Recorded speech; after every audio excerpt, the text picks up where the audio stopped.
বর্তমানে তো জিনিস না ইদানিং এখন পোলাও রান্না করতে পারে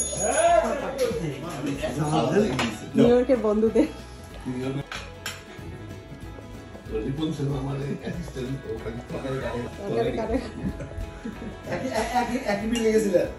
একই বাসায়